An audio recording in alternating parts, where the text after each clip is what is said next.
What's up, guys? Welcome to another Sunday live stream. So today we have two special guests. We got Michael and Carlos. I'm going to butcher your last name, so I'm not going to say it. But these guys are both experts in the men's hormone and health sphere. You guys run a clinic called the Medical Health Institute, which I've personally been a patient of.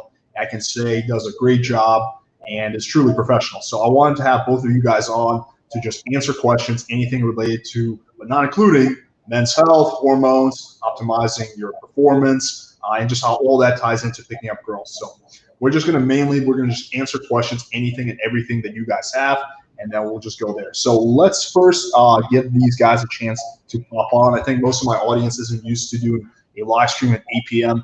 Because usually we do these at 9. So, but we'll give you guys a chance to pop on. But let's start off by why don't you guys give a little bit of a background about yourselves and how you got into doing this and how long you've been doing it for, just some of the things that you've seen from, doing what you do.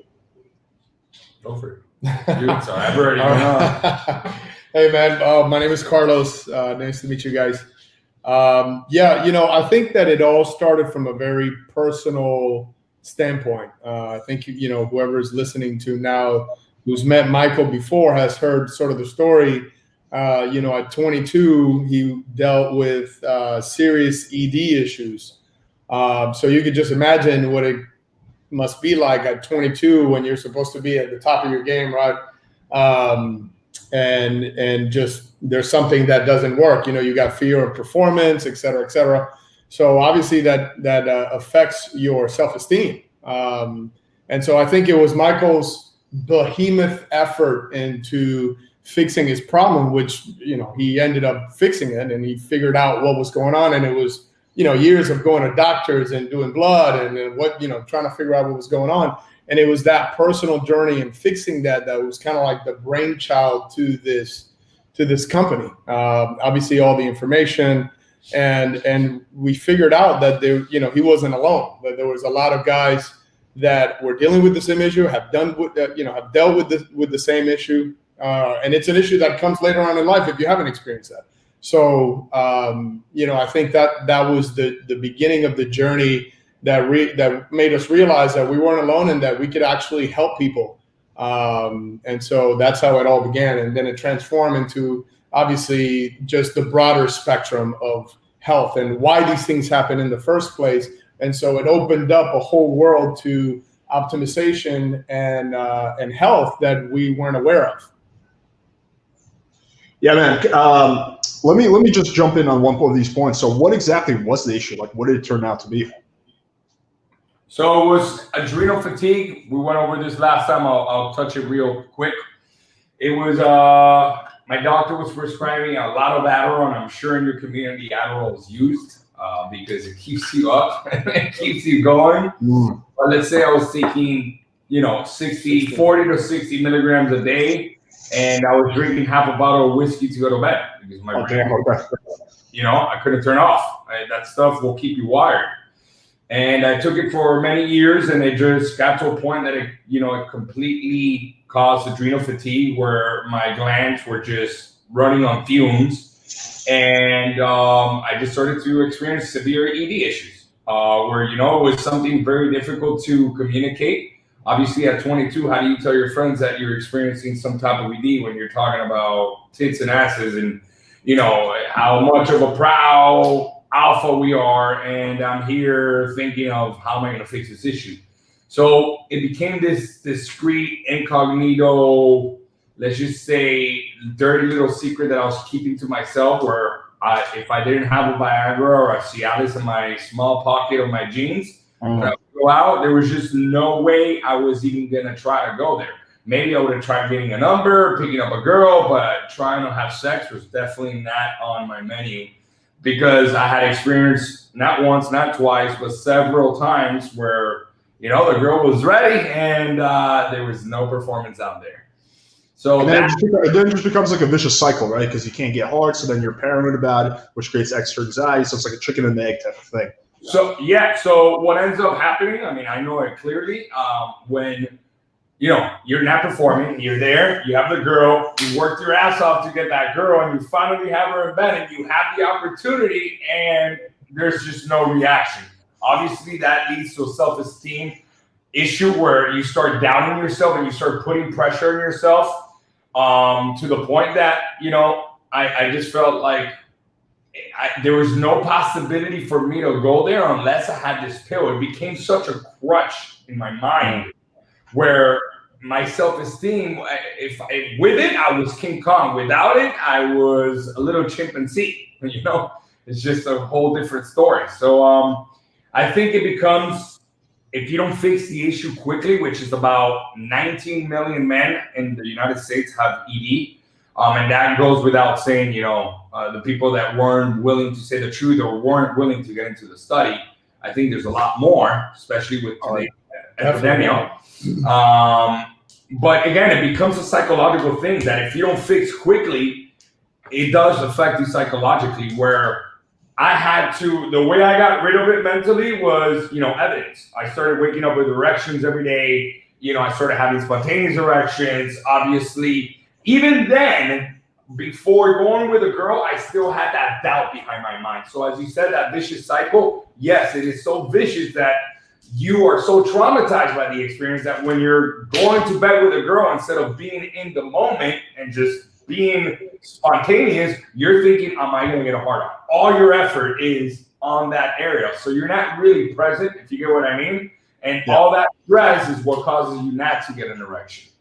So, and to your point, Alex, about the vicious cycle, even let's say you're in a relationship or you meet a girl that it could possibly end up in a relationship, right? So since this is in the back of your mind, you kind of, you know, you push the encounter off, or, you know, you start giving excuses because you really know what the problem is. She doesn't know what the problem is. So the girl then thinks it's an issue with her. You know how they are.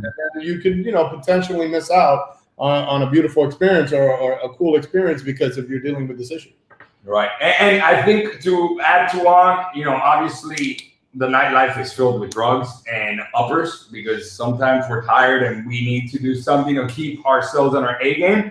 And obviously taking cocaine, taking Adderall, taking any amphetamine or drug that gives you a high, an upper high, tends to damage the endothelial lining of your blood vessels, which is hence what gives you an erection. So I know that a lot of men in the nightlife tend to carry it and they won't say anything and they use it as an enhancement, performance enhancer.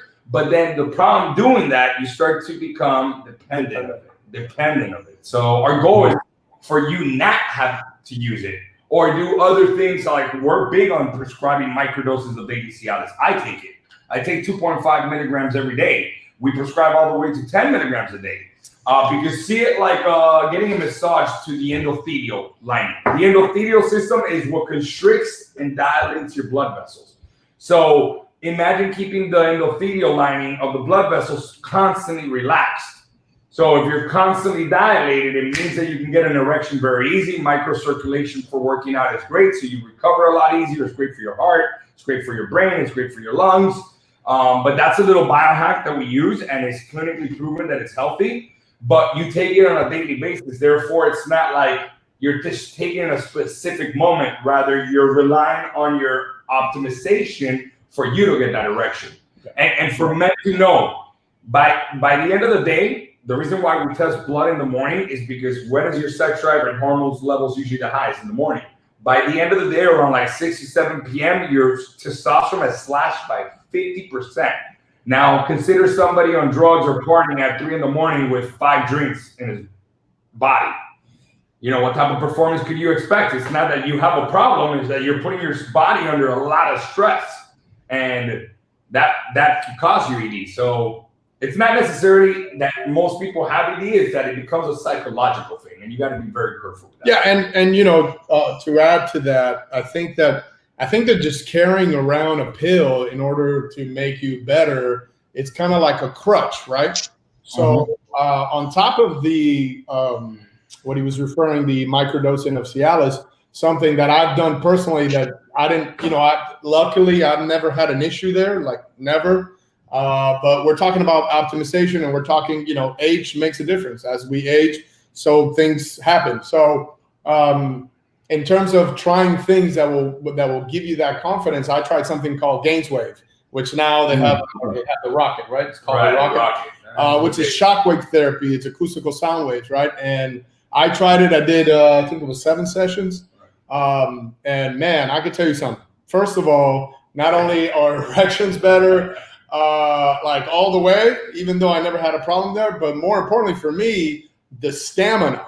I mean, sometimes I'm like, when is this going to be over, right? It's, you know, it's that good. And it's so natural. You don't have to carry a pill. You don't have to worry about it. You're going to be there because you've fixed basically the inside of your equipment. You basically tuned up. We call it, consider testosterone therapy as the optimization to the engine, the tune up to the engine.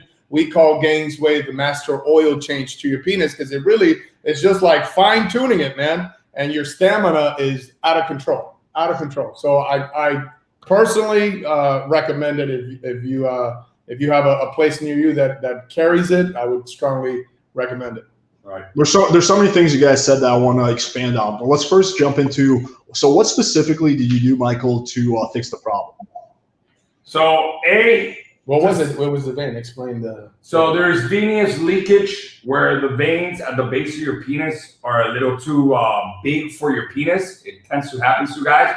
So they'll get an erection, but they're thick, the veins at the bottom, and you can't hold an erection. That's why you have to put a cock ring. There's guys that have to put a cock ring to hold an erection because those veins are abnormally a little too big for the penis. Or there's a doctor actually. So basically too much blow. If you're in a certain position, our blood will come in and then it'll just flow out really fast. So certain positions will make you lose an erection. So yeah, guys, whoever's listening to this, if you do have ED and you end up taking Cialis and you're still having an issue, then you might have venous leakage, which is, again, the blood is flowing out of your penis. So for me personally, was testosterone treatment, man. Between gains wave, which is the trademark we provide, which what he's explaining is acoustical sound waves that break the micro plaque buildup within the blood vessels. If you're over the age of 30, you have plaque buildup. See it like this. If you're 30, imagine that changing. I consider my penis a Ferrari, and I hope you do too. It's like not changing the oil to your Ferrari in 30,000 miles. How do you think that car is going to run? So between breaking down the plaque and re-exciting new blood vessels and nerve endings, like new vascularization, and a bit of testosterone treatment, which creates more nitric oxide as well, because it doesn't just increase testosterone. Testosterone increases nitric oxide, which for those of you that don't know is increasing blood flow. And I had a really good response, but as we said, we're an optimization clinic. And I started taking a small dose of daily Cialis because we love to work out. I mean, we have the freaking results to prove it. So, yeah, I started taking a small dose, and I saw that made my performance that much better. And it was like the cherry on top. So it was a mix of gains wave, testosterone treatment, and microdoses of daily Cialis. I don't have to, again, take the microdoses of daily Cialis. I choose to because we work out a lot. And we know that you have much better recovery time with it. Yeah. So let's actually touch on that, because I think the microdosing Cialis is pretty new therapy that not a lot of people are too familiar with. But can you expand on how that works and specifically how it's different than just taking Cialis? How microdosing Cialis is a completely different. Right. See it like this. Viagra would be like a power punch. It's strong, it hits strong, and it lasts for about 4 hours, and you have a massive erection, and then it flows out. So if you're in the nightlife, I would not recommend it for most guys, because if you're drinking alcohol or you're under some substance and you take Viagra, it can give you bloodshot eyes. It can increase your blood pressure to make you want to throw up.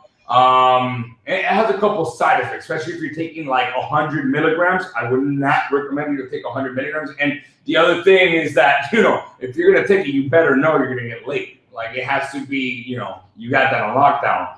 But I wouldn't recommend it because it's very strong. See it like a power punch. A couple power punches, you're out. Cialis would be more like jabs. You can do a lot more jabs than you can do power punches. It's softer, but it's effective, and it can last 36 hours. So if you're going to want a marathon, obviously, typical Viagra, you can take 100 milligrams. 50 milligrams is the lowest standard dose. 100 milligrams is the average dose most men would take. On Cialis would be 25 milligrams that you would take. Typically, you don't take more than 25. 25 will work just as well and it'll last up to 36 hours. However, since if you guys are having sex very often, taking those type of doses daily, remember what I told you about you have an endothelial system, and the endothelial system is built of endothelial cells, which is the inner lining of the blood vessels. So if you take a strong dose, like a power punch, like Viagra, you're causing a lot of dilation, aggressive dilation. And too much dilation consistently is not healthy for you. So when you take a small dose, anywhere from 2.5 milligrams to 5, 7.5, all the way to 10 milligrams, the dilation is a lot softer and mild.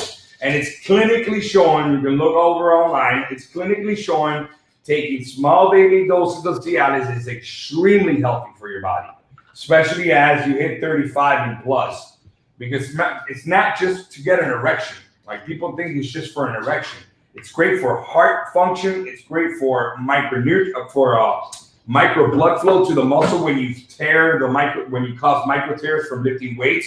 So wherever blood flow goes, it repairs. It's great for more lung capacity. It's great for the brain. It has many studies. And one of the other benefits is obviously you get better erections because you're constantly dilated.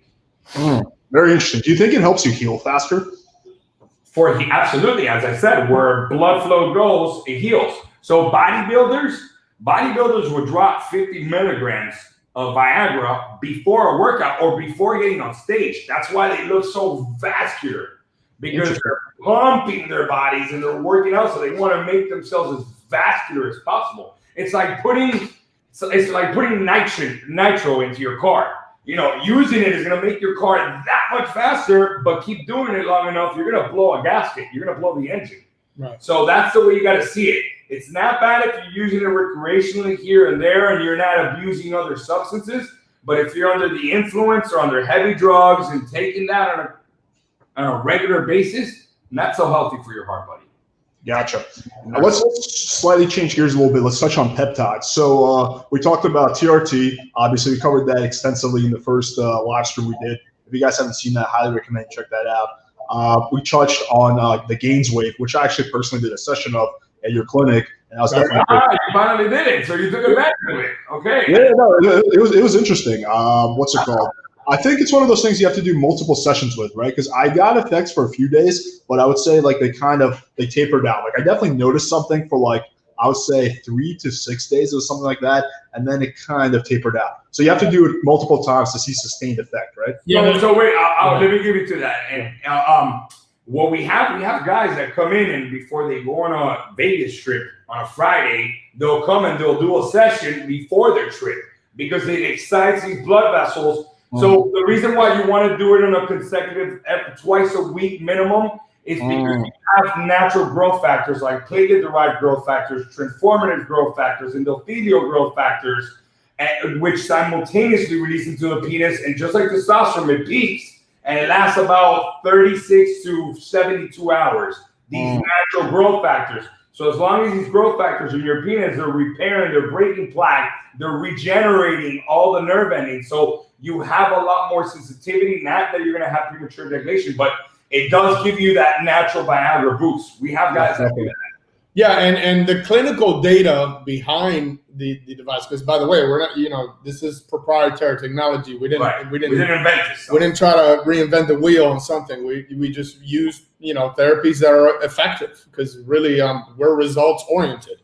So the clinical data shows that you have to, in order to do what it says it's going to do, you have to do a minimum of 6 to 12 sessions to be able to get it. The reason why we give like what we did with you, where we just gave you one, is because we want people to try it, because it does for some guys that have been one session is good enough. There's some older, especially the older guys that they have some kind of they're out of shape. It's been a long time. They haven't been taking care of their health, and all of a sudden they notice that they have this happening.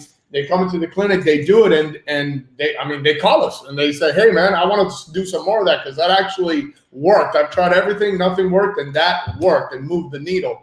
So and it works for women, by the way. Yeah, for women that don't have vaginal lubrication or having orgasm problems, it's applied on the women's outer labia as well. It works really well. It works actually better on women. It works better on women than on men because the women respond faster to it. Interesting. Yeah, so they can not only reach, this is obviously the feedback that we got, right? They can not only reach orgasm faster, but they can experience multiple one, and they call it what? Explosive? Yeah, explosive orgasms. You know, you and I don't know what that means, but give me your analogy of the testosterone. I know we already touched it on last podcast, but just for the new listeners or whoever's following, he has a really good way of describing what testosterone what testosterone does as a man, especially when you're picking up girls or you're in the business of the nightlife, you know, per se. Yeah, we were talking about it. You know, it's I like to tell guys, look, not everybody has the same goals, right? So testosterone, yeah, it's always been linked to bodybuilding and being buff and, you know, having a six pack. And that's all cool if that's what you want. You know, I mean, I like that because I like working out. I grew up in that kind of culture. I've been an athlete all my life. So that's just the kind of look that I want to achieve. But not everybody has the same goal. And it's okay because 75% of what testosterone is going to do and that you're actually going to feel in terms of life-changing, it's not your body. I mean, that's just the fringe benefit, what I call it. What changes really is this. This is the main thing that changes. Your mind changes because all of a sudden it's like, I mean, if you're at this level of testosterone and we raise it up to where you were when you were in your 20s, but now you're 30, 45, you're a lot wiser. All of a sudden, it's like a cloud, like a fog has been lifted. And so, you know, that's why they call these things, and if you're an athlete and you're an Olympian or, you know, you're some kind of professional fighter, they call these, that's why they're not allowed. They're called performance enhancement drugs, right? So this definitely enhances your performance as a man because it makes you more of what you are. You know, it makes you more.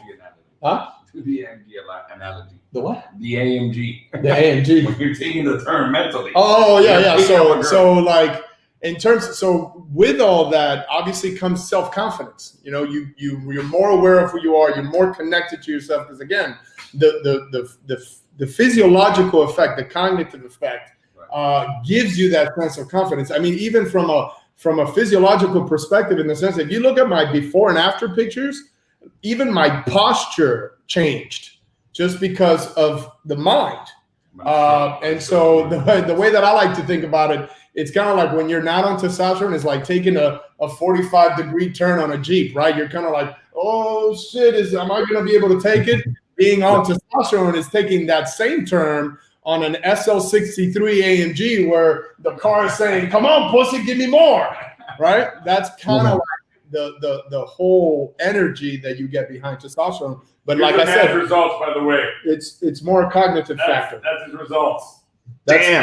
That's 120 days. Wait, hold on. No, but you got to show them the before picture. Let me show the no homo, right? No, seriously. No homo. Yeah, the no homo goes without saying. Yeah, no homo. This is at the beginning, right? Get close. This is the beginning. You were in bad shape. I wasn't in bad shape. You're still in quite good shape. Like you're not.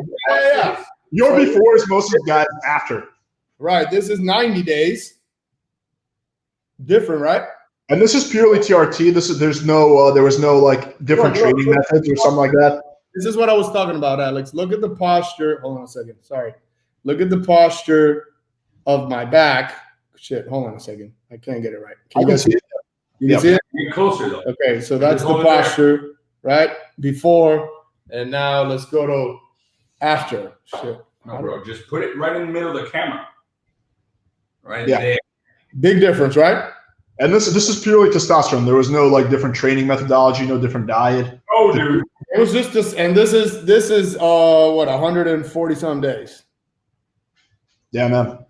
That's crazy. So you have an idea. It's pure diet, same training, nothing has changed. Just he wasn't on testosterone treatment. You know, again, he's never had an issue.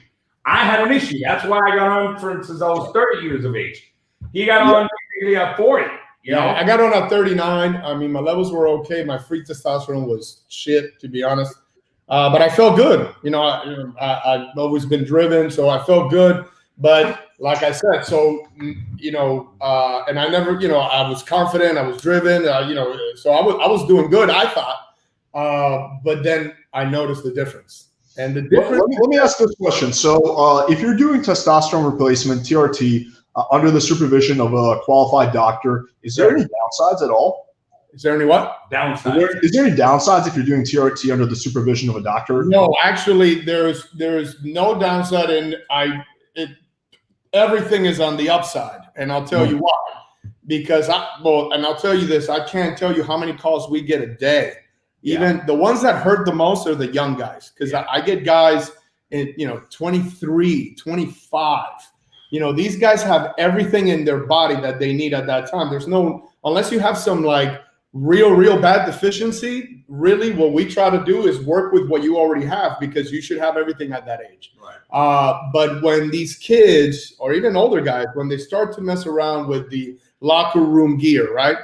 First of all, you don't know what you're getting.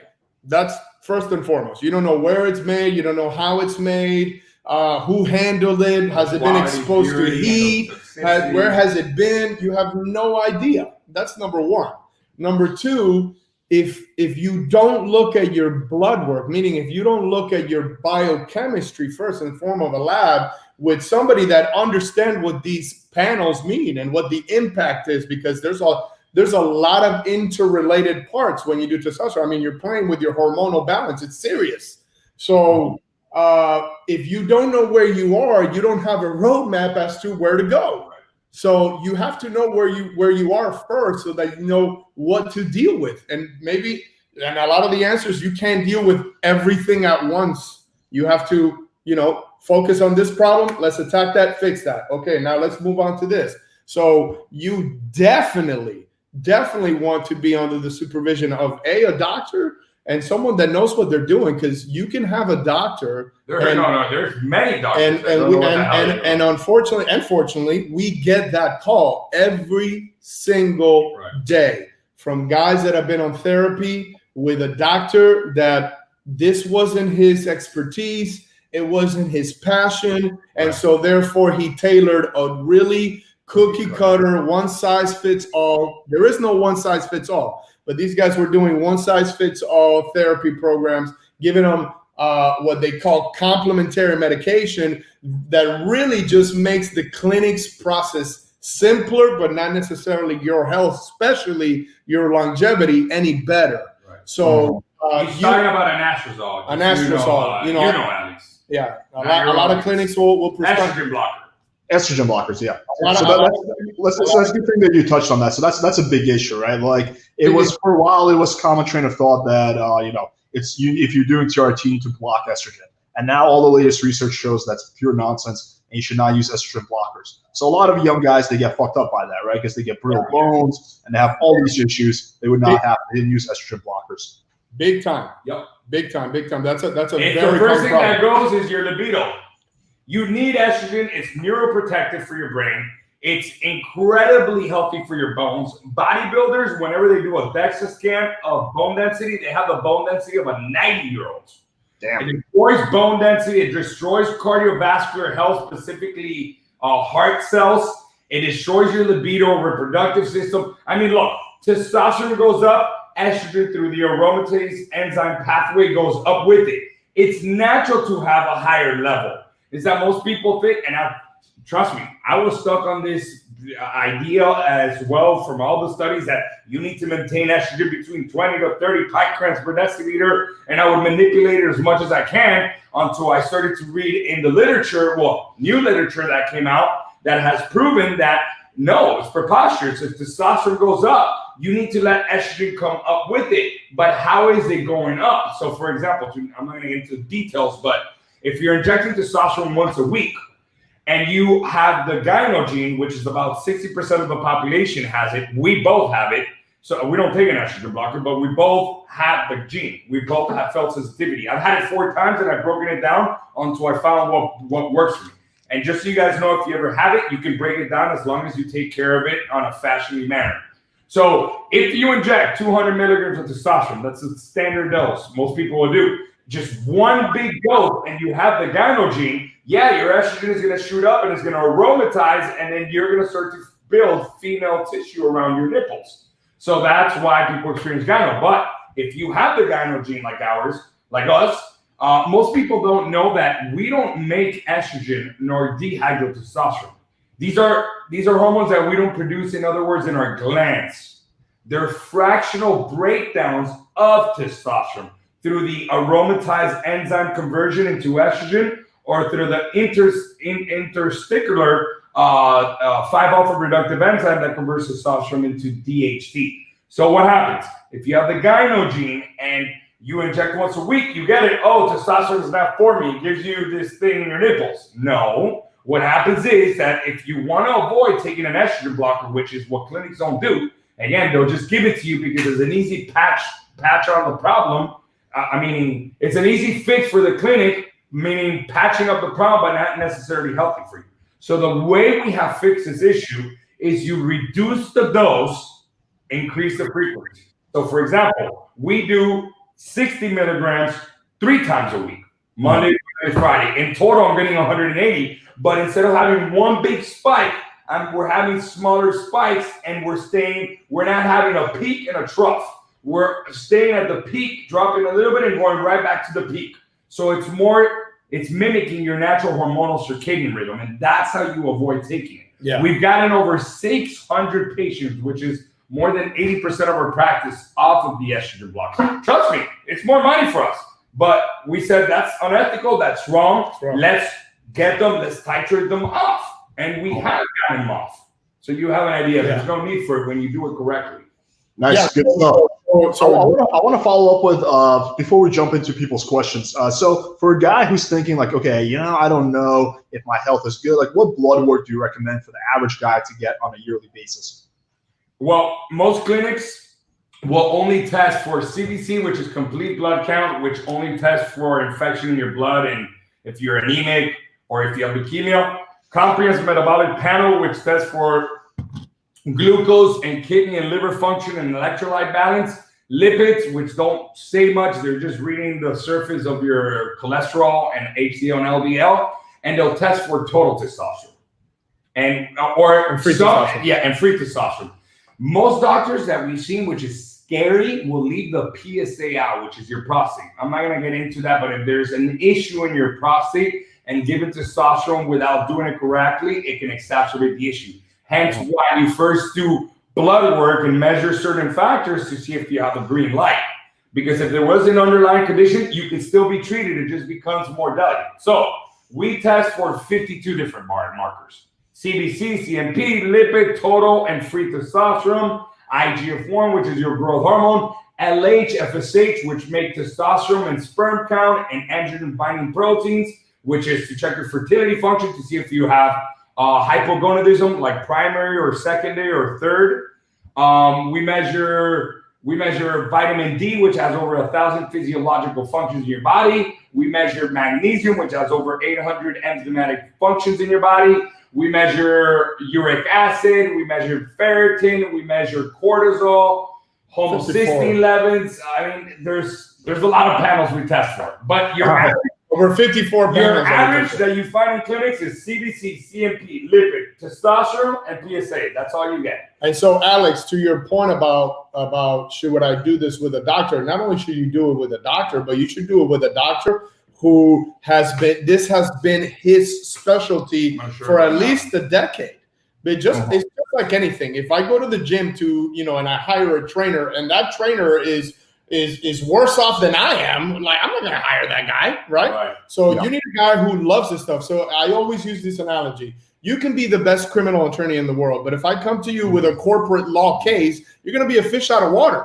So most guys, a lot of the guys that we get come from doctors who are in their 70s and 80s. They don't really believe in this stuff. They don't really care for it. They're just, they're writing scripts. They're really just doing the mill thing, right? There's no personal care. There's no personal touch. I mean, for guys that are watching, if you've been to a doctor's visit through your insurance, how quick is that doctor's visit? Like this. Does he really care about your issues? Here's our doctor.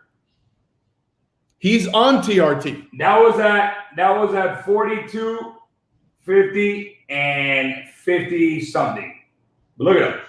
Guy, tell me how many doctors you know that look like that. Homie's a stud. Yeah, so he believes in this stuff. He's a client, and like that saying, I'm not only a client, I'm the player president, right? He's the client, he's a partner, and at the same time, he loves doing this stuff. Right. He really believes it. He really believes that it changes people's lives. He had ED as well, just so you guys know. Yeah, that makes sense. I would not feel comfortable getting testosterone from someone who doesn't take testosterone. Like, you would want your doctor to be the patient as well, so they have some skin in the game and they can relate. So that part totally makes sense. Like, you wouldn't want to go to the gym and get like a personal trainer who's out of shape and fat, and he's just talking about theory. Like, oh well, right? Yeah, yeah. Yeah, that makes sense. All right, let's jump into. We got quite a few questions built up, so let's just jump straight into some of these. All right, are you guys familiar with calisthenics? Sometimes I feel a lot of pressure in my forearms and hands when doing muscle ups. Is it possible I'm damaging something by using a weighted vest? I would. You have to listen to your body. I mean, there could be that's a very general question. There could be a number of things going on. I would do it without the vest and see how that works for a while. And then see if you experience pain. You shouldn't even have. I remember doing 245 plates, never having an issue. There has to be an underlying condition that you have. Where is it on your forearms? I think it's the form. I would say I personally. Now, when he says doing muscle ups, is muscle ups when you do the pull up and then the yeah. Right? Yeah. Well, look, I've done it before. What I don't like about that from here to here, when you're coming up, you're working the supraspinatus. There's 4 muscles that hold the ball and cuff, which is what makes you be able to do this. So when you pull up and you go like this, and you don't have I forgot what it is, but you have to do a lot of internal rotation. Internally, your rotator cuff has to be strong. Yeah, listen, if you hurt yourself. Not only that, but I mean, in order to get strength or have the look that you're going for, you don't need muscle ups. You can just do pull ups and then dips all by themselves, and you'll be all right. That's all pretty. Doing that, I can say firsthand, because I actually have hurt my elbow in the past doing pull-ups. That small differences in form can make a big difference. Like, when I used to, when the quarantine started, I just had a pull-up bar. I didn't have anything else. So all I did was pull-ups. My pull-up bar only had this grip. And I can tell you, just doing that, like, I developed tendonitis in my elbow. And then when I changed that and just started doing wide grip pull-ups with a little bit better form, like, the issue just went away after a few months. So like, these little differences in form can make a giant difference in the way your tendons. Also, with that is when you're doing the pull-up, a lot of guys will roll their shoulders forward like this. So what you have to think about is when you're doing the pull, you want to be with your shoulders back, but at the same time, the muscle that's doing the work is this. So really, you want to think about, a lot of guys put a lot of attention right here to pull themselves up, but really what you have to think about is this doing the pull. Coming from the lats. Right, and so when you engage that, you'll see you'll do less pull-ups. It's actually a lot harder, but the development on the back is much better. Right. Let's jump to the next question. What do y'all think of penis enhancement forms like PE Gym? I started gelking routine. I don't know what gelking is a while back and definitely got thicker. I'm still learning more about it though. I've never heard of penis enhancement forms. Look, man, if you're looking for size, let me see if I have his name on my phone right now. And I was gonna do it, and it's actually I'm not gonna get into the subject of it like too deep, but let me see if I have it here. Penis and Dr. Loria. That's what his name is. Dr. Loria, or 2 L's. Just look him up. He's here in Florida. People fly all over the world to see this guy. If you're doing that because you want more size, my friend, go see Dr. Loria. I was going to get it done, but I didn't get it done because you got to be circumcised to get it done and then have the enhancement. So what he does, he injects you with a silicone base in your penis and holds it with like a cock ring. It's a process. You got to hold it for like 21 days. But in those 21 days, you can grow anywhere from 1/2 inch to 3/4 of an inch on your girth. I'm not talking about length. Length I would never recommend because the procedure is very invasive, very dangerous. But if you're jerking to get more size and break up the tissue so you can get it bigger, go see Dr. Loria. The guy's done over, I think, 15,000 of these procedures with 0 downside. If you follow the protocol, it's very simple. Again, they inject you with Caverject, which is Primate, so you get a hard-on, and then they inject the bottom, the mid, depending on how the form of the penis is, and they even inject the head. And then you got to hold, they wrap it like a Band-Aid, and you got to like massage it for 21 days, but having cock rings at the bottom to hold the liquid.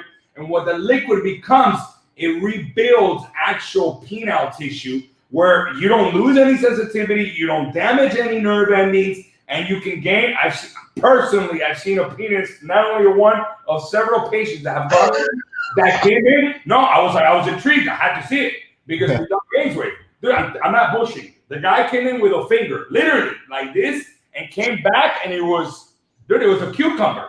I was like, what the hell? But the guy did up to 7 procedures.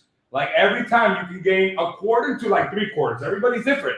The guy you can do it every 21 days. Is it expensive? It's like $5,000 starting off the bat for one of these. Let me just weigh in my 2 cents here. So unless you have a micro penis, if you can get hard and you can fuck a girl semi-well, then you're good. I think a lot of guys OCD really too much about their penis size. Like even every chick I've talked to, they're like, yeah, as long as it's not like a micro penis and the guy can perform, like that's what I care about. I'm not like fucking like measuring him like, you're a little half inch too small for me, daddy. Like I can't like use this like 6.5 inch cock. I only go for 7 inches, you know. So OCD is too much. Let me help him because I know what that question means because I'm questioning it. So Dr. Lawyer, if you look him up, he explains that a perfect size penis that makes women crazy is a 6-inch length and 6-inch in girth because it's more important the girth than the length because they have nerve endings around the vaginal wall that when you're having sex, they feel more sensitivity. So a lot of guys struggle with that. Oh, my dick is not thick enough. So you are right about that as long as you don't have a micro penis, dude, and you perform well and you have a good connection, that's all you need. That's all you need. Unless a girl has a, sex nympho that needs to have, I don't know, freaking penis all the time this thick, It depends on the person. Indeed. In that case, just send her to Dr. Gloria and he can Dr. Gloria. Yeah, look him up. He knows his stuff. All right. Does your wellness center deal with mental health? So I still do well professionally, stay fit, have good relationships, etc. Depression, anxiety can still be rough. That's testosterone related if you're low on testosterone. Well, that's one of the first signs. Is he taking any SSRIs like selective serotonin reuptake inhibitors, any depression medication, anxiety medication? Could he type that in? Because I'm sure he will, but we'll just have to get to that. I know, but also to that point, not only testosterone. Like I told you, 75% of what testosterone, the value of testosterone is what it does to you cognitively, and it obviously, if you have a healthy, good outlook on life, which is what testosterone brings, depression subsides, right? We also deal with neurotropic peptides that, to me, I do them personally. We have them right here. And they are magic, man. I don't know if you guys have seen the movie. I don't want to use Limitless. You see that? C-Max? C-Max, yeah. Yeah. So I don't want it to sound like hyperbole, but just to kind of make an analogy, you guys have seen the movie Limitless, right? So this is kind of what these peptides do, man. The actual scientific literature calls it that it causes exuberant synaptogenesis. So if you break those words down, I'm sure you can. Exuberant synaptogenesis. So what it does, it excites the neurons in your head, makes them new again, young again, and it better communicates the synaptic energy between them. So they have better communication. So the result of that is, and I'm saying that because of, he's saying, though I still do well professionally. And usually we give this to guys that are, the high executives that have high stressful jobs, very mental jobs. This stuff makes you not only consolidate memory better, but it's like your brain becomes a sponge about learning. You actually feel, it's almost like you feel the dendrites in your brain growing, but without, like when you take an Adderall, for example, it's kind of like that Limitless, right? It's like you could do everything. You could be the best ping pong player for 45 minutes or 2 hours, right? But it's like a high. And so because of the high, then you have a low. So with this, you don't feel anything. There's no high. It's just like your brain is expanding. It increases learning, process of learning, cognition, memory consolidation, and synaptic firing. So you guys are talking about C-Max right now, right? That's the peptide that you guys are recommending? Yeah, that's the one I just showed you. That's the one we use. Nice. It's a nasal spray. You do one shot. So for guys that. So we just finished doing a round of dihexa. So dihexa, literally the easiest way to describe it to you is a peptide for brainwashing. It washes out neurotoxics and cytotoxics built up in your brain. So if you've had any trauma in your brain, like a concussion or any type of brain damage, or you consumed a lot of drugs, then this basically washes out all the synaptic connections so you can actually have better firing in your brain. Yeah. Then Which one is this again? Dihexa, DIHEXA. It's for using it for check that one out. Dihexa. Yeah, so they're using it for schizophrenia, Alzheimer's, brain injuries. Yeah, brain injuries. Brain injuries. But for people who partied, including myself in my past, I did it to like literally re-wash my brain. Oh. Very interesting. Very interesting. I'm a person looking at dihexa because that seems like it would apply to me. All right. So thoughts y'all feel about no fap from a health perspective? I'm studying medicine, and most of the movement seems to be a confirmation bias, while several studies suggest ... No fap. Yeah, that's like the whole idea that you don't jerk off, so you don't jerk off. That's what they call it, no fap. There's like Reddit forums about it and shit like that. I mean, there's so much controversial information. And they say it's really healthy to ejaculate because it's really healthy for the Sertoli cells in your testicles and the Leydig cells. And then there's the data that shows the opposite. And that is an answer that I personally don't have 100%. But I think I touched in the subject last time in your podcast, your interview, that if you don't jerk off and you're picking up girls, it's going to improve your chances of picking up jerk off. Yeah, more of the killer instinct. I think that the body is smart a lot of times, and I don't think you should be really paying this much attention, like how many times I should be ejaculating for health benefits. I mean, in that regard, I think it's really insignificant. And if your body really needs to release, believe me, it'll do it for you in a dream. Yeah, that's true. Bro, it gets even crazier than that. They have this thing called the semen retention. I just learned about this like a few months ago, but it's basically this whole movement that when you fuck girls, you don't actually come. So it's like the idea that as a man, you should never come. I know. It's pretty fucking nuts. Like that to me is like the whole, like 90% of the fun that comes with sex. So you're gonna like deny yourself that to give yourself what, like a 5% possible cognitive boost. Did you read that from Dave? Dave Asprey did that for a while. Like he would have sex, and right before ejaculating, he would hold it until he could like ejaculate without actual ejaculating. Well, first of all, most girls will get pissed off. Like most girls won't like that. I mean, pictures with them, and they'll get pissed on you, and they won't see you again. So that's like that's gonna be. I know for a fact with girls who I've dated in the past, like when I was like a little high or something like that, or drunk, and I didn't come, like they didn't like that shit. I believe you. I mean, I think it's a pretty well thought out system. You know, it's supposed to do that, and it works pretty well. It creates life. All right, what type of diet do you recommend for most of your clients? Oh, that is so well, for yeah, I can tell you this. Look, from decades of reading nutrition books and trying them and being a mad scientist, I can tell you the one thing that works the best, hands down, is intermittent fasting for sure. For sure, I personally intermittent fast as well. Intermittent fasting, and once again, I go back to this, as you can tell, this is very important to me. Your mind changes when you're on autophagy, which is what intermittent fasting produces.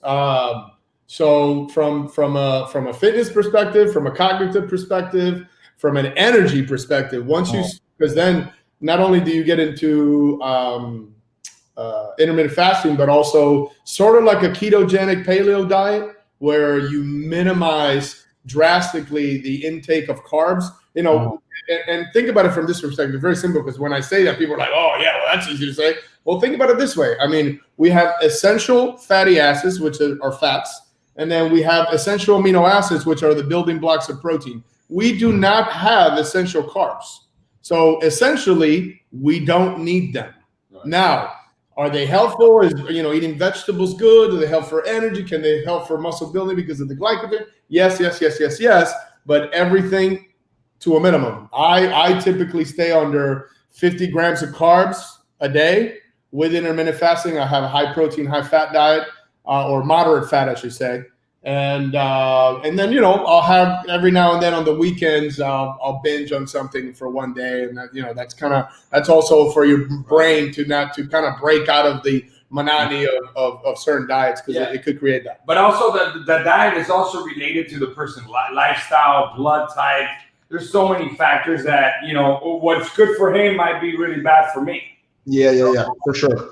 I mean, I can say that I do intermittent fasting every single day with a kind of what you said, a paleo keto type of diet. So high in protein, high in moderate in fats, like you said, and low in carbs. So that's what I've personally been doing for years. And I can say that the big reason that I moved over to paleo, like my audience, some of them knows the story, but when I was growing up, I used to get colds all the time.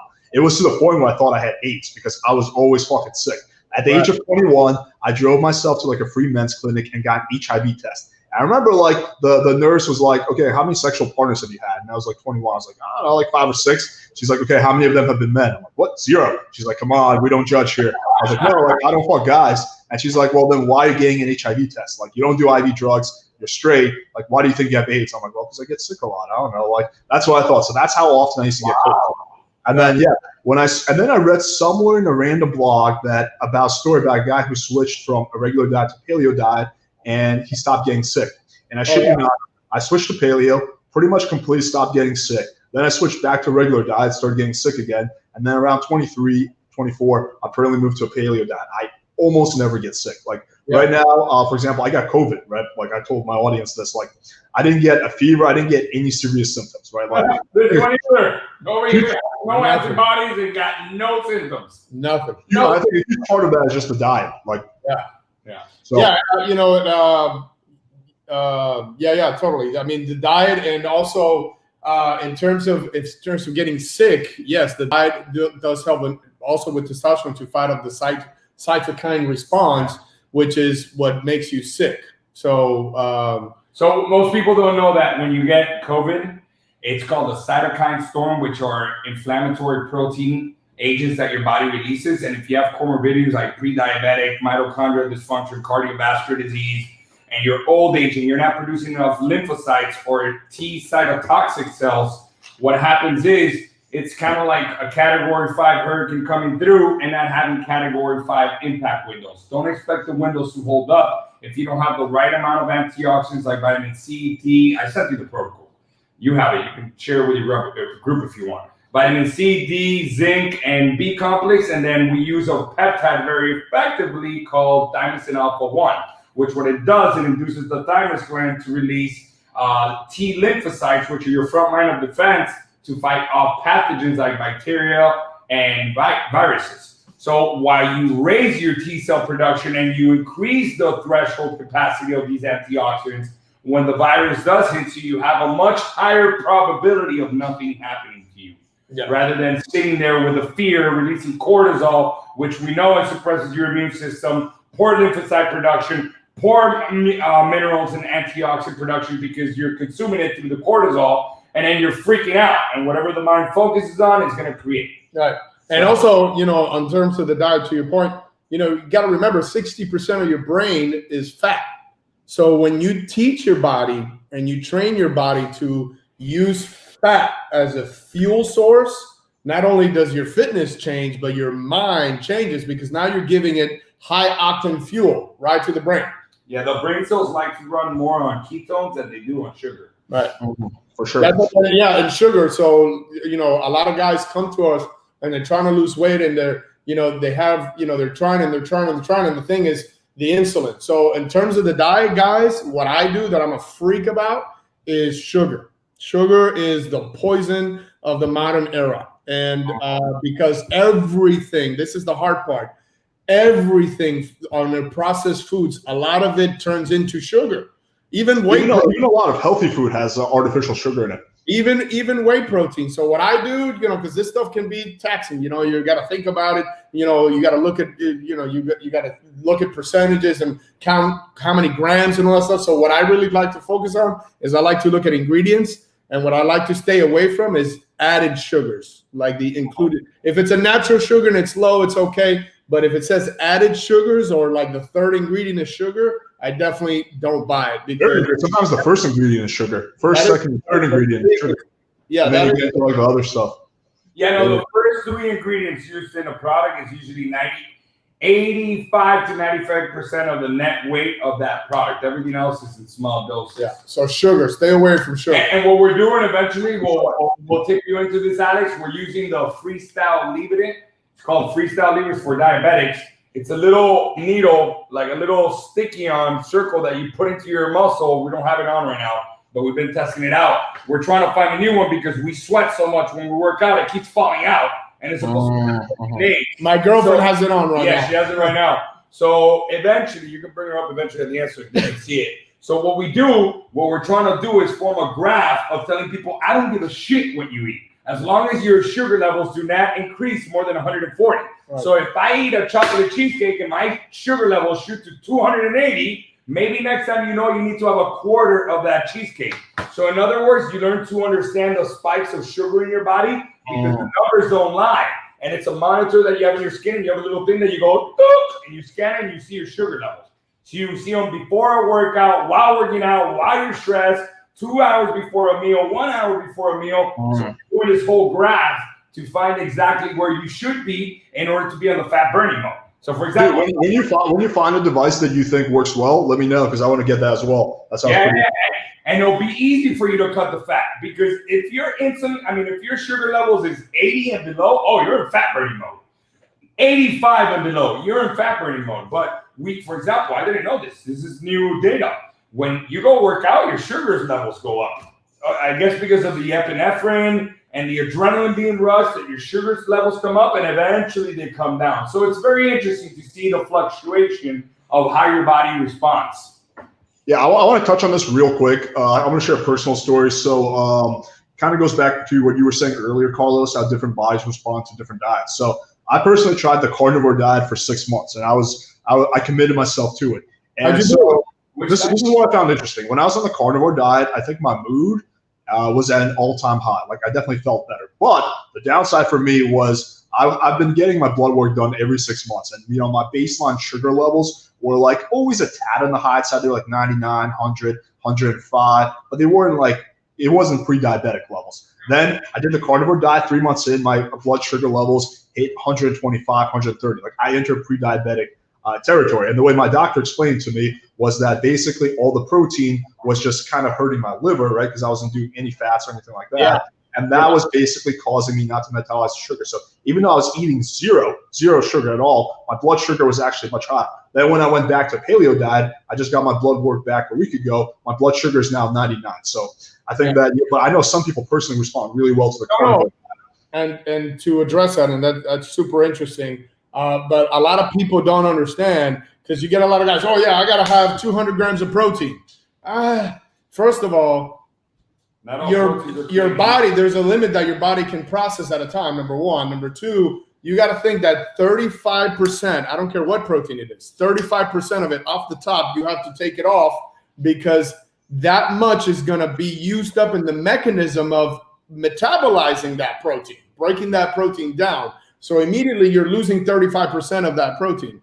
But what a lot of people don't understand is that you can overwhelm the body with so much protein to the point that it actually turns it into carbs and sugar. And that is build up in your blood, which is why we test BUN, which is blood urea nitrogen. Too high is toxic for your kidneys. All right, we're gonna have a little check this out. A little break. This is the little device we're talking about. We're just trying to find one for men that works better. This is Cindy. Hello, everyone. This is the reader. Turn it on. She has a little thing. So let's see where she's at. You just go. Put it under there. And she's at 105 right now. Nice. It tells you. You can't see the graph. You see the graph on the bottom, right? There. Yeah, I can kind of see it. Yeah. It measures. It has an actual range level. Let me see if we can see. Yeah, how do you get one of those devices? I want to get one of those. For that, that's throughout the whole day. So imagine when you build up 2 months of data, you really get to see how your body spikes after a meal. So it's kind of like I don't got to teach you what to eat. Just make sure your meals don't go over this. You'll start learning really fast what foods cause a spike. It's pretty how do you go about getting one of those devices? We can get you one. We can call you in. It has to be called into the pharmacy. you call it to CVS or Walgreens. It's $60 a device, and each unit that lasts 14 days is $30. The thing is that for us, he put on 3 of them, and within 2 days it came off. Yeah, so we're trying to find a better one. But you know what? Listen, I just wanted to finish this protein thing because it's super important, and it definitely changed my physique, and it changed how I approach things. So we did a lot of research. We partnered up with this doctor. His name was Dr. David Minkoff. You're taking it, the perfect aminos. Perfect amino. Information. So the reason why we're so adamant about these perfect aminos is because it's the perfect combination of amino acids, the 8 essentials. So these are amino acids that we can't get from our food because our food supply has been depleted of these minerals, and so you have to supplement with them. So with the essential 8, the 8 make the rest of the 32 that your body absolutely needs to have every day in order to make you a better, more effective at synthesizing, processing, metabolizing, and absorbing protein. So the great thing about the product is that it gives you the equivalent of 58 grams of protein, okay? Whey protein. Oh, no. Yeah, the equivalent of 58 grams of protein, but it's absorbed in 23 minutes. Most supplements, most meats, or even whey protein, it takes 3 to 6 hours for it to absorb. This has a 23-minute absorption rate. 99% of it is actually absorbed. You lose less than 1%. And the beautiful thing about it is that it does not break you out of your fast. There is no product on the market like this out there, because what most people don't understand, and I've been guilty of this too for lack of knowledge and lack of research. We went through the era where everything was whey protein.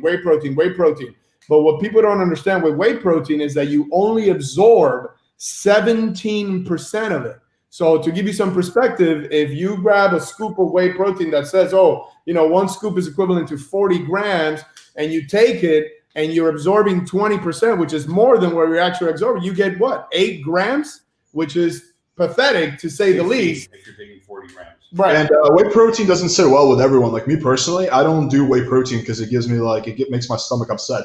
Versus that product, Body Aminos, I don't get any of that. Like it doesn't bother my stomach at all. No, but here's the point. And Alex, wait, what it helps for you as well, if you're on testosterone, your protein synthesis is much higher, meaning it's more like an 18-year-old. Now you're giving it the substrates to produce those building blocks to make it more efficient to increase that protein synthesis. Yeah, so perfect combination. And so, to finish off, because this is really important for guys to understand, when you're absorbing 17%, the rest of it doesn't just evaporate in your body. It actually gets processed into carbs, which then are processed into sugars, which is exactly what you don't want ever. So you're wasting 85% of it. So it's really damaging for your gut as well. So my advice is, if you have anything whey in your house, throw it in the garbage and find out about amino acids. Makes sense. All right, so let's jump into some more questions because we got quite a few built up. Seems like the supposed confidence guy claim from NoFap just comes from following through with something considered difficult.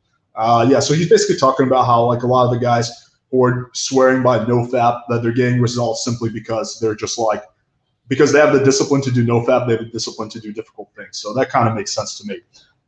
What's your opinion on red lights put directly on the testicles for T production?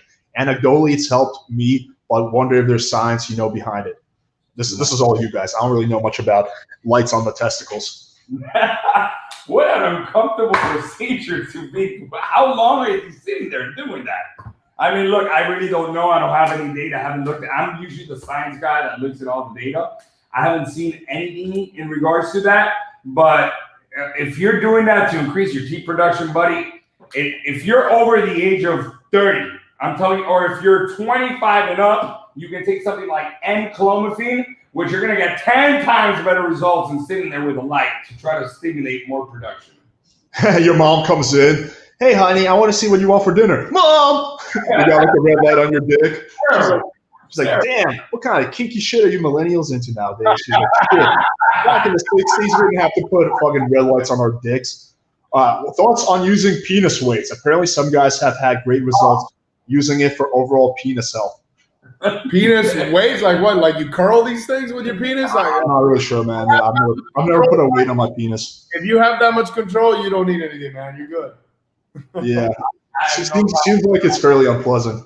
Okay, does your health center treat all kinds of problems? What about a skin issue linked to too much testosterone, for example? Skin, like acne, he's probably talking about? Yeah, he's just asking if your guys' health center just treats like other things besides just optimization. Like he's saying he has a skin issue, some kind of skin issue that's linked to hormones.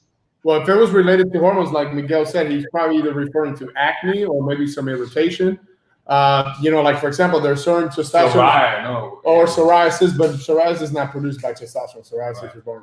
But you guys might treat that with like peptides or something like that, right? Oh no, I mean, well, it could be as easy. Look, everything is in the dose, right? And that's why you need to go with somebody who understands this stuff and knows what they're doing. Because some people could be like, for example, some guys are sensitive to the DHEA and pregnenolone, which are precursors to testosterone, and so that can produce acne. It also the oils that you use. There are certain oils that testosterone come in. For example, we use MCT oil, but they have sesame oil. They have what's the other one? Cottonseed oil, sesame seed oil, grapeseed oil, and they can produce irritation. So that's a broad question. I would need to know specifically what skin issue linked to testosterone. Yeah, I can say from firsthand experience, I've been on TRT for 2 years, and that as long as I keep my dose, if I do like what you guys said, like 2 or 3 times a week, I space it out, and the total dose per week is less than 200 milligrams, my skin is fine. As soon as I go into the 250 range, just that 25% increase, my skin becomes destroyed. Like, if you look at it now, it looks pretty good. But if I go like 20% higher my TRT dose, I will just break out like crazy. So sometimes it can make a huge difference. It's as simple as this. If you have a headache and I give you 2 Advil, chances are your headache is going to go away. If you come to me with a headache and you take 2 bottles of Advil, you're probably going to end up at the hospital. Everything is in the dose, which is why it's so important to do it under the supervision of a professional. Right. And can you hear us, Alex? Yeah, we can hear. Right now, what we're doing, for example, we were doing 60 milligrams 3 times a week, which, by the way, we inject with an insulin syringe. Most people think it's a harpoon. We're injecting with a tiny syringe. It's a mosquito bite. Yeah, it's a mosquito bite. So right now what we did, we actually are doing 50 milligrams 3 times a week and taking N-clomiphene, not regular clomiphene. Regular clomiphene has 38% zuclomiphene, and the other 62 is N-clomiphene, which is the finest version of it. It's a 2.0. So we lowered the dose, but we're taking 3 times a week the N-clomiphene to create more fertility in many ways. So that's why the TRT, testosterone replacement therapy, that's when you take testosterone by itself. When you take it with stuff like this, what you're doing is optimizing your production. So my reason to tell you that is if you break out, maybe what you want to do is kind of self-experiment where, okay, what's the dose you're doing right now? Me, I'm doing about 180 milligrams a week, divided once every 3 days. Into 3 injections? Once every 3 days. That's my protocol. Okay, so 2.5. So what are you doing every 3 days? You're doing 60 milligrams, right? Yeah, 60 milligrams once every 3 days. Yep. So what I would recommend you to try, cut down to 55 milligrams. Again, this is just personal recommendation. I'm not your doctor in any shape or form. I'm not a medical licensed physician. I can't tell you what to do. This is my personal experience. I've seen that if you cut by increments of 5, so if you're at 60, cut to 55 milligrams, continue every 3 days for a month. If you don't feel any different, you can even cut another 5 until you feel the difference. And once you feel that it's affecting your cognition, your performance, now you know exactly how much your body needs. Rather than just, let me just take this standard dose. Because at the end of the day, the doctor tries to point at the bullseye, but it's your responsibility to find exactly that sweet spot.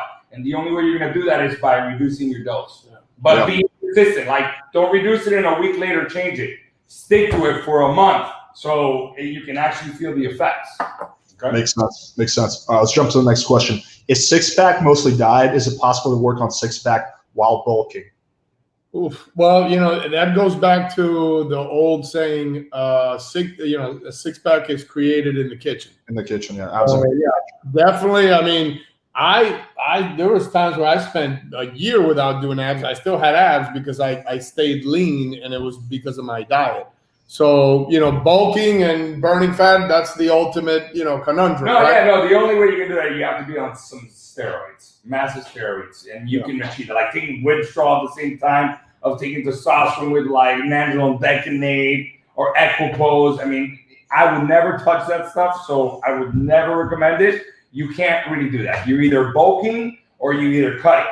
But you can be achieving both. If you're achieving both, you're taking some serious anabolics and steroids that are not healthy for you in the long term. Yeah, also genetics are really big. Like some people just have a natural six-pack without ever working out. And some people, they work out like crazy. They still don't get a six-pack. So yeah, genetics are also a big role here. All right, what are the biggest myths and mistakes you see related to men's fitness and working out?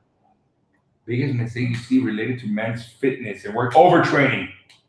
Overtraining or undertraining, not knowing the sweet spot. Yeah, or that, the no pain, no gain, like that bro culture in the gym where you're supposed to do as many weights as you can. It's not necessary, really. It's not necessary. So, for example, we'll tell you real, Snapchat what we do. Monday, Wednesday, Friday, we lift weights. Tuesday, Thursday, we do some cardio like boxing or, a little bit of running, anything that's cardio. Saturday, we do an MMA class where we beat each other up. And Sundays, we actually haven't taken a break in a while. Sundays, we go wake surfing, which we'll invite you one day if you want, Alex. We go to the park. But then again, if you look at my readiness, like right now, I'm wearing the Oura ring, and my readiness is 82%. So my recovery index is great. So again, this is a Oura ring. It's a little biohack that the more data you can build up of how to understand your body, the better you can achieve your goals. So we train 7 days a week right now. I've always been an advocate about taking one day off. But for us, for example, today it's like we're really doing 30 minutes. Like we're there for 2 hours, but between doing, taking turns, we end up doing like 30 minutes of exercise. That much. And it's more for, again, it's kind of like a release of the stress, and it's just for us, it's something that we love to do. We're surfers, so it's not like technically I feel like I'm working out. More than anything, my brain and my soul is gaining so much from actually doing something that I'm really passionate about. Right. And for example, here are my results back in the days. So that's doing 12 sets in total, like Monday, Wednesday, Friday. Tuesday and Thursdays I would do cardio. But most people think they need to pump iron 2-3 times a week. But in reality, all you need to do is cause the gene expression to produce more androgen receptors, and that will last you for a week. You don't lose muscle in a week. You start losing it after like 8 to 10 days, some people up to 2 weeks, depending on the type of training you're doing. And your age, it could be, if you're really old, you can start losing muscle within 3 days. My point of it is that I found my sweet spot, which is 12 sets. So let's say I'm doing chest, and usually Monday I'll do chest and biceps and anterior deltoid. So I'll do 12 sets of chest. I don't care how you break the exercise down, if it's 4 exercises, 3 exercises, or 6 exercises. If I do 6 exercises, that means that each exercise has 2 sets. So in total, I complete 12 sets. I'll do that for chest, for bicep, and anterior deltoid, I do like 8 sets. Monday, Wednesday, Friday, and I stay as diesel as you can be. Do you guys do split body training, or what's just a very rough guideline of what you guys recommend? I've done the body per part body training. That's more for bodybuilding and for getting hypertrophy and mass. I train more for endurance and just keeping my body. So when I take out my shirt, you can tell, dude, this guy's a really good trainer. And I found that I work out 2 to 3 parts. So whenever I do chest, I do bicep, anterior deltoid, because everything that you push works out primarily your chest, secondary your tricep, and third, which is your anterior deltoid. So since I'm already getting a tricep workout on Monday for my chest, I fatigue the bicep with it and the anterior deltoid. Wednesday, I do legs. Like I'll never work out another upper body part without giving it at least 48 to 72 hours. So Wednesday we do legs, and Friday we do back and triceps, because when you pull, you're already working out your back, your biceps, and posterior deltoids. So I'll fatigue the triceps. So it's kind of like I get an arm workout twice a week. Yeah, I got you. Makes sense. All right, let's jump to the next question. Any supplements, vitamins you strongly recommend? I just take a collagen, vitamin A, vitamin D, zinc mix to keep skin healthy. Yeah, that's a very general question, but yeah, if you want to go to the inner depth, we would recommend to do a micronutrient test where we test for intracellular deficiencies, because not necessarily what's in your blood is actually. I did one of those tests. It's a great test. It tells you everything and anything. But it's telling you at an intracellular level. So what they do, they grab your leukocytes, one of your white blood cells, and they incubate them, and they start to extract the oxygen out of it. So they see the antioxidant threshold capacity of your cells before they oxidize. They see your immune response towards that antioxidant threshold capacity. And then you get an actual reading of intracellular deficiencies you have inside the cell, which no other company does that, and it's only SpectraCell. It's the most legit one. Yeah, it's a great test. I do that once every 2 years. Tells you everything. Tells you every possible vitamin, nutrient, mineral, exactly what your intracellular levels are. I love that test. And antioxidants. But on a more general level, Alex, yes, supplements are super important. Actually, I think that's what differentiates us as a company is, we're big on supplementation. And, a lot of guys come to us and no, just give me the hard stuff. And they don't understand that No, it's, supplements are the oil and the fuel that feed the engine. I mean, we're taking your engine and we're making it a race car engine, right? But every engine needs what? Gas and oil in order to work effectively. So the supplements is what lubes the whole thing and makes it so effective. So I'm going to give you a really simple example. Most people don't understand that when you're on testosterone is going to suck on your magnesium levels for fuel. So a lot of guys that come to us depleted in magnesium, and we tell them, hey man, you got to take magnesium. Oh yeah, I'll get those at CVS. No, CVS supplementation is horrible. It's like McDonald's food grade supplement, right? And so, but what the important point is, they'll get on testosterone. They're already at a depleted level, so testosterone will start doing its job, and as a consequence, suck up the already depleted reserves of magnesium, and guys will get anxiety. They'll have restlessness. They'll have problems sleeping. They'll say, "Oh no, testosterone's not for me. You guys messed me up." No, it's just like you were depleted in magnesium and you didn't supplement with magnesium. So in a general term, yes, vitamin D, very important. Zinc, very important. So these are very important supplements that lube the whole engine. I personally take vitamin D, vitamin C, zinc, and magnesium every single day, amongst other shit. But the other shit is personally related to my health. But if for anyone, I would recommend vitamin D, zinc, magnesium, and vitamin C. So real quick, magnesium, if you're a guy, anywhere from 400 to 800 milligrams is what we use. Vitamin D, 5,000 to 10,000 units, but now they changed the form, so it's really 125 micrograms to 250 micrograms. Zinc, 30 to 60 milligrams, and I would definitely add, because of COVID, copper. 1,000 milligrams, 2,000 milligrams AM, 2,000 milligrams PM. Makes sense. All right, let's try to get through some of these. Any thoughts, diet recommendations for high ejaculation? I want to use Julium, but I've heard it can cause erection. I'm not familiar with what Podium is. Do you guys know what Podium is? I'm not familiar with it 100%. I've heard of it. But I'll tell you right now, using HCG is going to increase a ton of your fertility and sperm production. It's going to increase spermagenesis. Or even enclomiphene. It's going to increase the hell out of your LH. No, but he's talking about diets. I don't know of any diets that will increase. Yeah, I would also say just focusing on your ejaculation load is just, I don't know, it's like this is over analyzing. Like no girl is like, oh yeah, the sex was really good, but his ejaculation load was 20% less than the last guy. I was thinking about but I don't know about his ejaculation load. Like her mom calls her like, hey honey, how's your day? It was good, Mom. He was a really nice guy, but his ejaculation load, like, ejaculation load, like it feels like it's like such a fairly irrelevant thing to focus on. Like my diet is based around like overall health and just brain function and mood. Not my ejaculation load. Not to like make fun of this guy, but I don't know. I just feel like it's kind of like a silly thing to focus on. Do y'all share health history issues with romantic partners? I feel like it could affect their attraction for you, at least subconsciously. Personally, I'm very upfront about like every health thing that I have. Like I don't give a shit. Like I tell all the girls I see, I have a neck injury. I take TRT. I mean, not right away, but when it comes up, I don't hide it. It's not a big deal. You'd be surprised. Pretty much every person has some health history issues that they're struggling with. What do you guys think about that? In that sense, honesty is the best policy. That's how I live life. That's kind of, you gotta have some basic fundamental principles that kind of guide your life. So for me, honestly, is the best policy. And if you're scared of telling a significant other about a health condition, then maybe they're not the right one for you. Yeah, for sure. There's definitely nothing to be.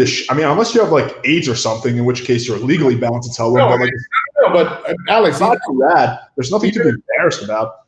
Even as an ED issue. I mean, if it's a condition and you can't share it with your partner, who should be supportive, and understand, and if you're honest about it, I mean, that takes a lot of the pressure off. Takes a lot of the pressure off and reduces the actual issue itself. And if that person doesn't accept you because of that, or they're less attracted to you, then buddy, they're the wrong person. Move on, find a better one. For sure. Let's do one more question. So this is a perfect question to end off on. Do y'all do online consultations? Yes. Well, obviously you got to get the blood work, but all our consultations, especially now because of COVID, or if you're out of state, everything is we're nationwide. We serve every except Alaska. But so let's actually mention the special promotion that we discussed earlier. Let's drop it on the guys. So we said we're gonna call it Playing with Fire. Yes, thank you, Alex. So because of Alex, anybody that comes from this YouTube channel, please, when you call the clinic, if you do decide to call the clinic to see if we can help you, make sure you let us know you're calling from Alex interview online. The promo code is Playing with Fire. Playing with Fire, which you can type it into your little blog there if you can, Alex. Yeah. Playing with Fire will give you a 15% discount on all our startups. Which one of the things that we like to tell everybody, we're confident about saying we have the most competitive prices in South Florida. We've done our research. We made it very competitive for one reason, because we want to make sure we're offering quality service, quality medication, and something that we know you need to do. If there's a deficiency, you might need to do it for the rest of your life. So we want to make sure that we give you the best pricing. So on our startup fee, if you say Playing with Fire, you'll get a 15% commission. 50% promotion. Awesome. Yeah, and to that end, in terms of the economics, because it's an issue, right? So it's just like anything, this becomes a lifestyle.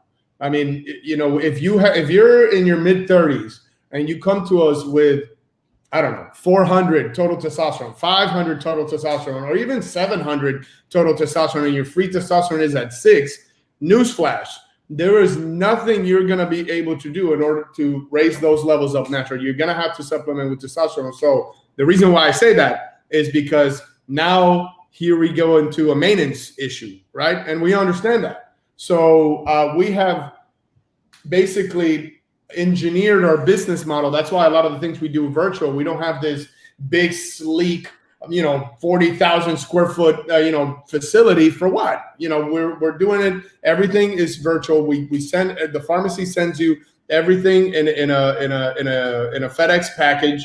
So everything is very disguised. Everything, nobody knows what you're doing. Everything is self-administered. It's very easy to do. And we have negotiated with these pharmacies, and the savings that we get from our overhead, we pass them on to the client, because once again, this is going to become a maintenance issue. So the question that you have to ask yourself is, you got to have a budget for your health every year. I like to say, we're not all LeBron James, but LeBron James spends at least $2 million on his health alone. So for sure. I mean, you have a budget for everything, right? You have a budget for party. So that you spend a year. So it's about doing your finances and say, hey, how much am I going to be willing to invest? Because this is an investment. And how much am I going to be willing to invest into my health? Now, having said that, we understand that this is a maintenance thing, right? And we understand that, if it serves nobody any good for us to give you a treatment that is going to put you on a nice ride, and then you're not going to be able to maintain it. So we have priced everything so it's really, really affordable. I mean, we're talking about 10-week therapy of testosterone for $205, $206. That's, you spent $206 in a night of party easily. I mean, on just drinks with a girl, and the advantage that you're going to get from this is 100-fold. Yeah. So the value. I mean, for sure. Yeah, I can say firsthand, you guys are very affordable. Like, what was it? Something like I don't know if you guys are still doing this deal, but it was like initial consultation, blood work, and follow up consultation was how much? Like $250 or $300 or something like that. It was $575. You get all the complete panel, which is we have the extensive. Yeah, it's just that first blood work we do it extremely complete because again. It's like if you have the engine light of a car on and you bring the car to the mechanic and he only checks the part and based on that part, he tells you if you're good or bad. We got to do a whole diagnostic. So, or you either do it through insurance and it's going to cost you $250 for 2 consults, or you pay $575 and it's a complete blood work. We drive to your home if you're local from Delray down to Homestead. We'll drive to you, or you can come to the office and get the gains wave for free, which is a $600 value by itself wherever you go in the nation. Because it's a trademark, we give it to you with all our blood works. On your initial and your follow-up, and then after that, you only need 1 blood work annually. So if you've never done this, you need your initial blood work, we get you on a therapy, we do a follow-up within 6 to 8 weeks to verify that everything looks good, and then you do it annually. So you get initial gains wave, follow-up gains wave. On your birthday, we give you a gains wave. And on your annual blood work, you get a gains wave. So in a year, just to add this in, it's not Michael or Carlos doing the gains wave. It's like a female nurse. No. It's not these dudes like fucking like putting this shit on your dick. It's a female nurse. I can vouch for that firsthand. That was my approach. I was like, I don't know if I want this guy to see my dick. I don't know how I feel about that. So yeah. Again, guys are thinking this. I just want to clarify. You're very professional about her job, right? Or no? Yeah. Awesome. So we're gonna link. We'll put all the links in description below. You guys just send me this after we get off the call. We'll put everything in description below so guys can easily follow. And then we'll should do another one of these podcasts in a few months to clarify. I know there's a lot of questions that guys had that we couldn't get to, but we'll get to those next time. So, and also if you guys haven't, make sure you check out the first podcast we did. We kind of went a little bit more detail on the first one about specifically erectile dysfunction. This one we kind of wanted to keep it more broad and just focus on everything. Right. All right, awesome guys. Thank you so much for coming on, Miguel, Carlos. Pleasure as always. Thank you, man. Thank you guys, much appreciated. All right, guys. Thank you for tuning in. We're going to do – I have a special announcement. So next Saturday, we're going to do a fucking epic podcast. I'm going to get on 5 or 6 coaches who I think are top-notch in the dating industry, and we're all going to do a big panel. So it's going to be an epic event. I've never done anything like that before. Maybe it'll be like a fucking mess. Maybe it'll be awesome. We'll see. But we're going to do that. I'm going to announce that a few days from now. So make sure you guys tune in for that as well. All right, guys. Thank you again. Much appreciated. Have a good night. Bye.